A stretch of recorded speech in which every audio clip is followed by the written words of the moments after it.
morning, guys. Look at this. With all of this to ourselves.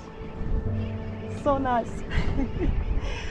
We've been anchored in Saline Island for a couple of days, but the weather wasn't quite stable and there's a lot of current going through. The anchorage is actually, yeah, a little bit squeezy. Some other people came and we just didn't feel comfortable anymore rolling.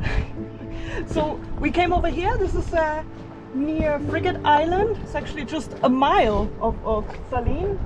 So Saline is just there. But this anchorage we have for ourselves. It's absolutely stunning. I mean, look at this color. We don't actually want to move. It's also a bit rolly here, but we sorted it out with a stern line because even here there is some current coming through. So the boat starts moving the side into the swell and then it gets very, very rolly downstairs.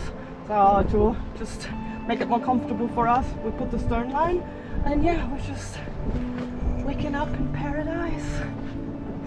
And then hopefully we can do some snorkeling or we just stay here staring at this beautiful water because Annika and I just love this kind of anchorage. I guess it's different for everybody, but for us this is the definition of cruising, because I think if it wouldn't be for CUBA there wouldn't have been a way for us to ever see this place.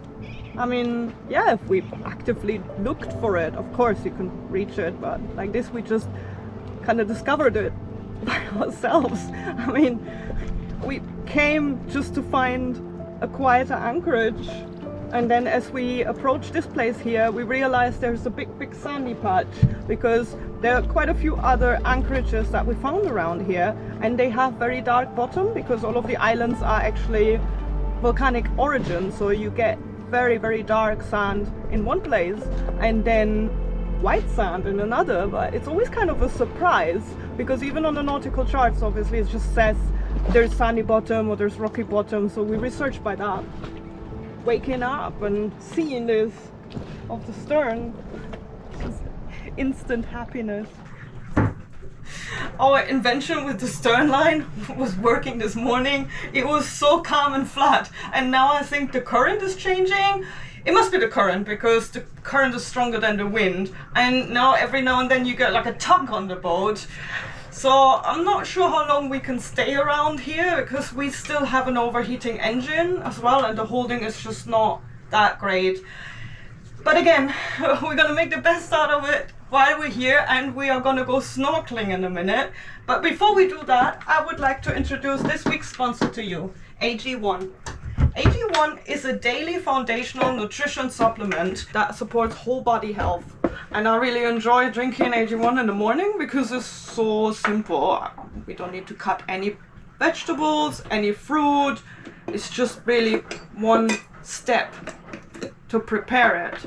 So you take one scoop and you mix it with about 10 or 8 ounces of fresh water. And what I really like is that one of the scoops has 75 different ingredients, including vitamins, minerals, probiotics, prebiotics, adaptogens, healing mushrooms. It's all in there. And it becomes this invigorating green color that I really like. So this is actually due to rhodiola extract, and rhodiola can help increase your energy levels and also balance your mood during the day. But there is also a healing mushroom complex in here and those can help you lower your stress levels because guys, stress is a massive one for me. I get stressed before long passages, especially when I know that we are not going to have any moon and I can't see anything. It's affecting me to the point that my hair stopped growing. But that's no longer the case, so I would like to thank AG1. And guys, if you want to try out AG1 for yourself, head into the description of this video. You will find a link, www.drinkag1.com/svcuba. So with your first purchase, you will receive 5 individually packed travel packs. So So you can take them with you when you're camping or when you don't have a fridge, because whoops, because these do not have to be in the fridge. And you will also receive a free 1-year supply of AG1, D3 and K2 vitamins. So guys, if you want to do that, I want to thank AG1 for sponsoring this week's episode, and let's go back to the video now.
Especially when you're coming closer through the gap between the two islands.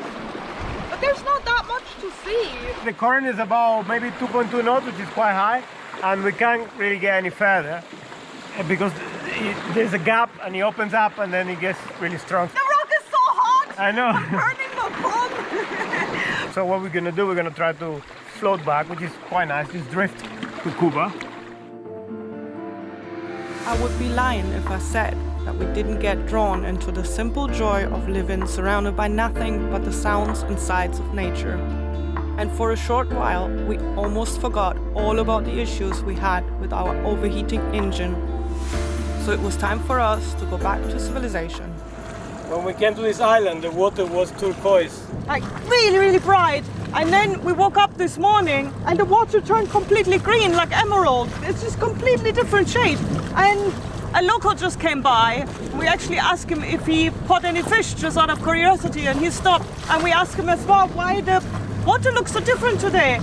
He said it's from the Orinoco River between Venezuela and Colombia. So this is runoff coming all the way from there. And it's changing the color of the water. Like, it looks like a pond, a beautiful pond, but still not like the Caribbean at all. You hungry? Aww. I just took the exhaust elbow off the engine because it keeps overheating, actually.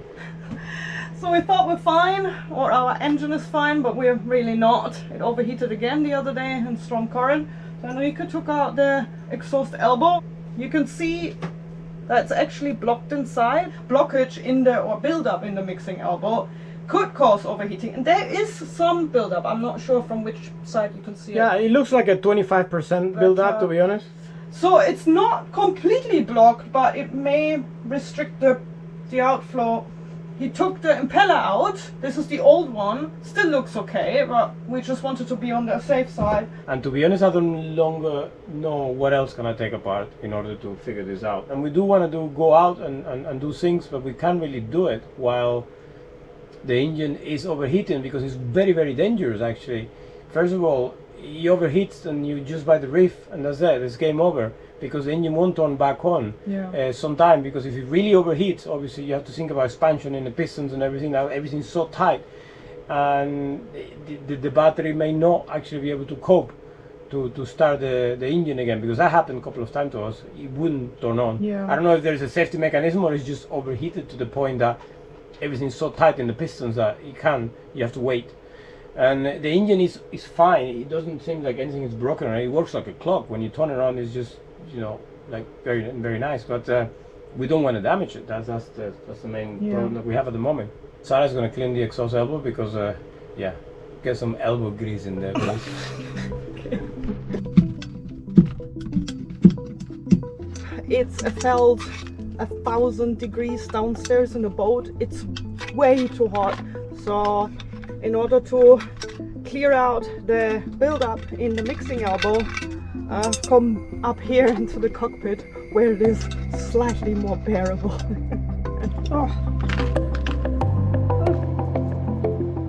It was a really good idea to clean it out here, because you really do not want to have this kind of mess in the boat.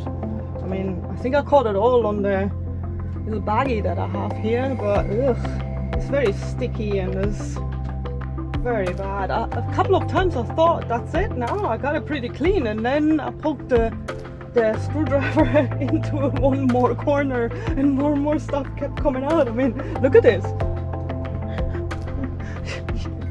You can plant something in there. Looks like I've been digging in the soil. I think I'm getting there.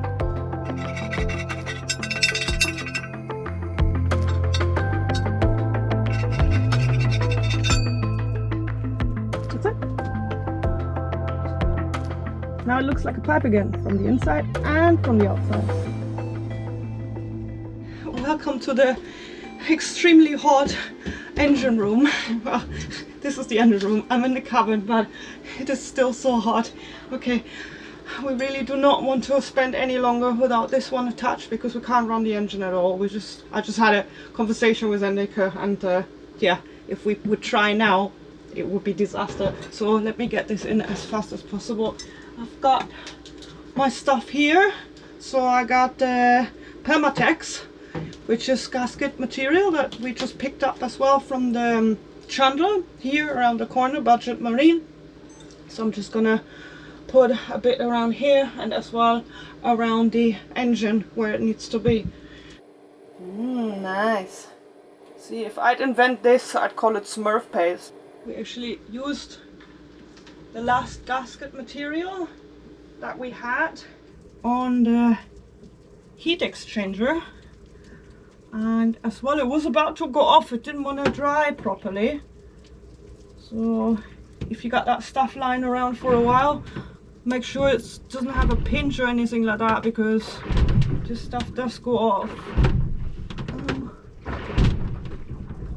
Down and off to the right. There.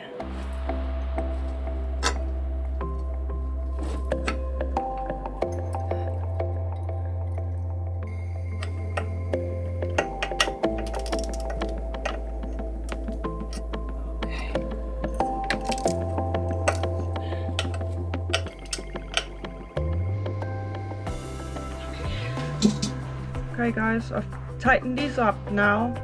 I still have to put the water pipe in, which I'm going to do in a minute, and I'm going to ask Enrique to put the exhaust pipe on. because this is actually really stiff. If you guys have been following us since our adventures in Turkey, you may have come across the episode where this pipe broke and then Nick actually exchanged it, and I think he's been fighting with it for a couple of hours. So this is really difficult, and yeah, I would just ask him for the favor to fit it for me, because I think he's got a little bit more strength, arm strength. I don't remember how I did it before. It's so difficult. So the last time we were in Turkey and we battled, I battled with this for 4 hours. Somebody told me that if you put this much enough liquid, it helps. So let's see. The foot is the best tool that the foot is the best tool that I invented. It's a great POV here. Think about it. Oh, half head. Yes. Oh wow, look at that! It went by itself. Oh, the Jubilee clips. Ah, well, I can open them up. You can open them. Okay guys, it's the moment of the truth. And I can manage to fit on the exhaust pipe, and now we're gonna test the engine, because we've actually been freaking out a little bit having all of this disconnected. It's good to me.